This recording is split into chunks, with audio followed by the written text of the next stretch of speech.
Today we're going to be talking about the underdiagnosis of ADHD and how it's underdiagnosed and not over like many do believe. We're going to go over the difference between ADHD in boys and girls, the gender gap, and then also the age gap between children and adults and what symptoms have been shown, and then the undiagnosed effects it has on someone's mental health.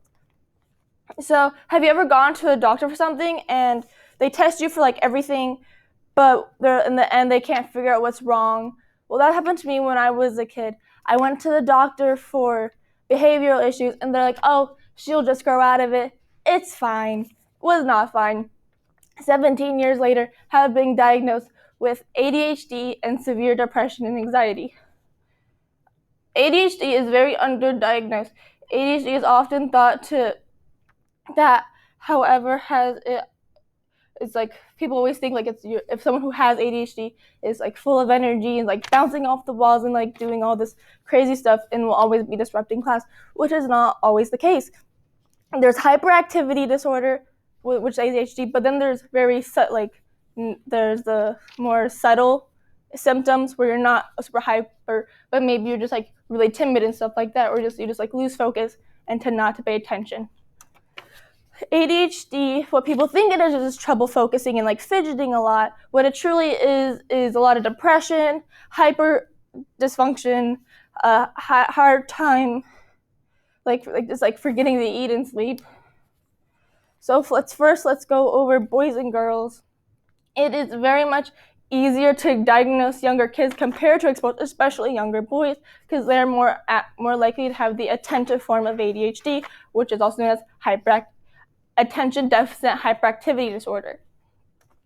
They are likely to display the more common symptoms like hyperactivity and causing problems both at home and at school, and as a result, they get treated faster.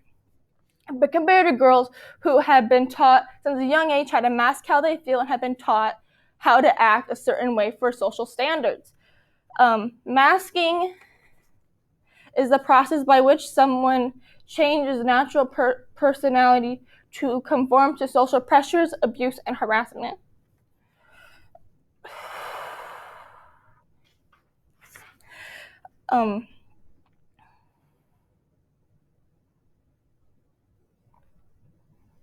The difference in how girls are diagnosed and treated continues to leave women struggling, often having to battle with their ADHD much longer than women, often into their late 20s is the most common when they will get diagnosed, and happens to be the majority of the statistics for adults with ADHD is women who have been diagnosed at a later age.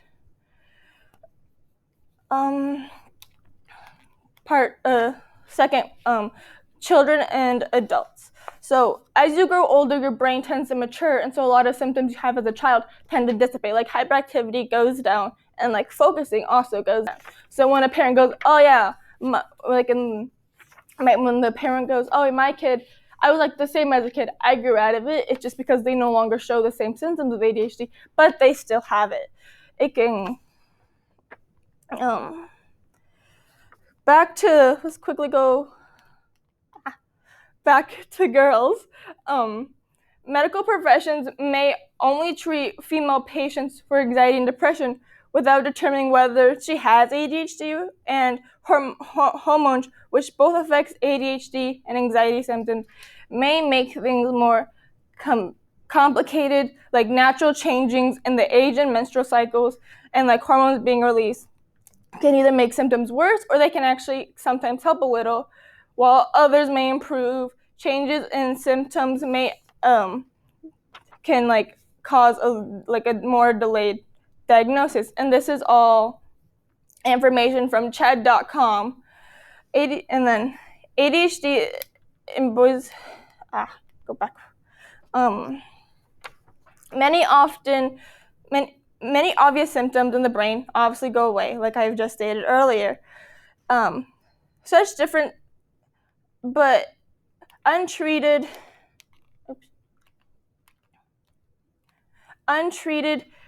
ADHD can develop other disorders such as anxiety and depression, bipolar disorder, OCD, which is obsessive compulsive disorder, oppositional defiant disorder, learning disabilities such as dyslexia, along with others, a conduct disorder, disobedience disorder, eating disorder, and schizophrenia, along with many others. In this diagram shown behind me shows different brains. As you see, a normal brain is pretty calm, not that much energy, but the brain with ADHD has shown to have way more activity and more areas that are meant to be calm. A healthy brain is way larger, while an ADHD brain is known to have smaller frontal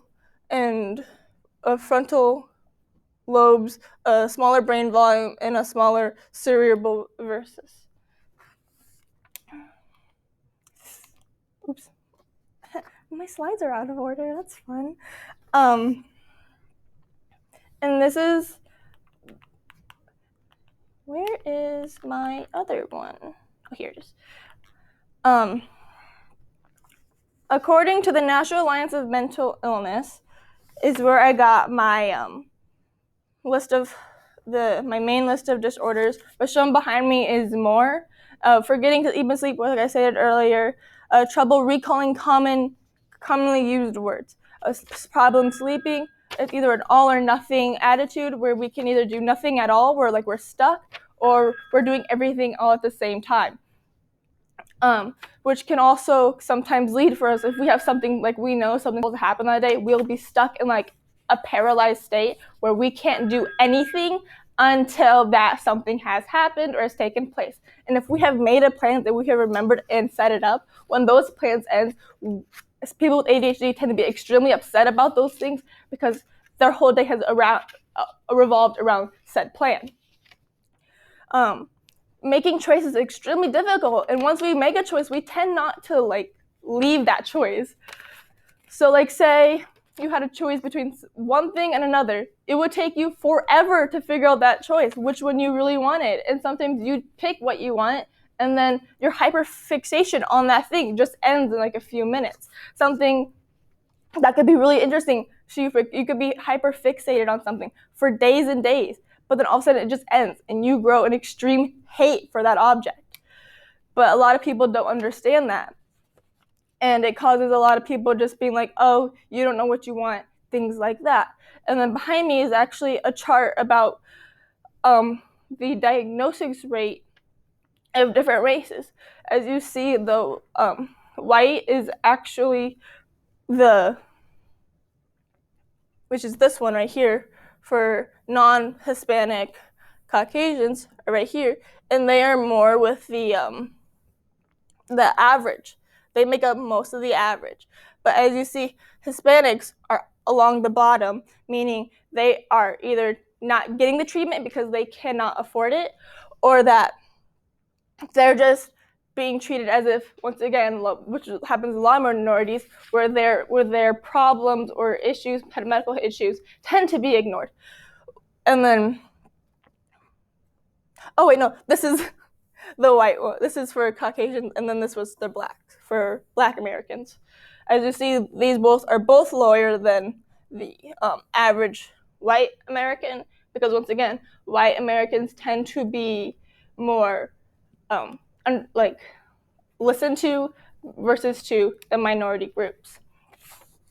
But now let's go to our counter argument, which is that ADHD is on the rise. And to my numbers, that they are. In 1997 through 1998, children between the age of 4 and 7, only 6.1% of them were ever diagnosed with ADHD. That does not mean more of them did not have ADHD. It just means people did not take the time or even thought ADHD was an option for any child with behavioral issues. But ADHD is something that is genetic. It passes down through the years. So kids who didn't have ADHD had kids, and then their kids had kids, and all these people have ADHD, but they were never diagnosed until finally someone in their family is like, hey, I should get diagnosed with this. I think I have this, let me get diagnosed. And for me, it took years of asking until I finally was able to go to the hospital and get properly diagnosed. But in the years 2015 to 2016, that's 10.2% of people between the ages of 4 and 17 were diagnosed. And that is a 42% increase over the past 8 years.